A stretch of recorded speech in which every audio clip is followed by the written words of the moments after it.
Sa sueur était comme de grosses gouttes de sang qui tombaient à terre. Luc chapitre 22 verset 44. La pression mentale se dégageant du combat acharné de notre Seigneur contre la tentation exerça une telle force sur lui sous l'effet de l'excitation surnaturelle que ses pores laissèrent échapper de grandes gouttes de sang qui tombaient à terre. Ceci prouve comment le poids du péché a dû être terrible, puisqu'il a été capable d'écraser le Sauveur au point qu'il distilla de grandes gouttes de sang. Ceci démontre la puissante force de son amour.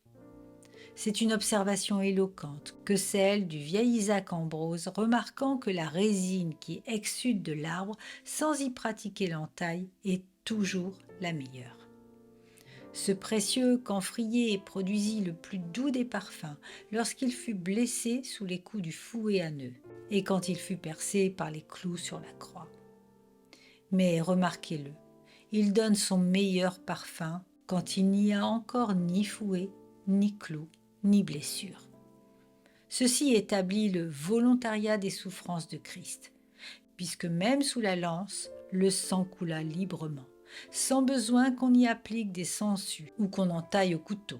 Il coule spontanément. Les docteurs de la loi n'ont nul besoin de crier « Jaillissez aux fontaines ». De lui-même, il coule un torrent cramoisi. Si les hommes passent par de grandes souffrances morales, apparemment le sang se précipite vers le cœur. Les joues sont pâles, un état comateux se manifeste. Le sang est parti intérieurement comme pour nourrir l'homme intérieur, tandis qu'il subit l'épreuve. Mais voyez notre Sauveur dans son agonie.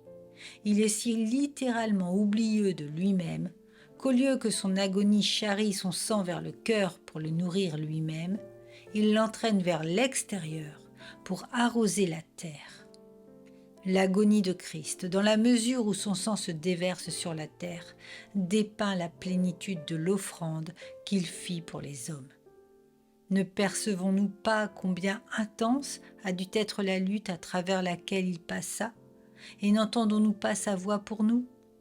Vous n'avez pas encore résisté jusqu'au sang en luttant contre le péché. Contemplez le grand apôtre et le souverain sacrificateur de notre foi, qui sua même jusqu'au sang plutôt que de céder au grand tentateur de nos âmes.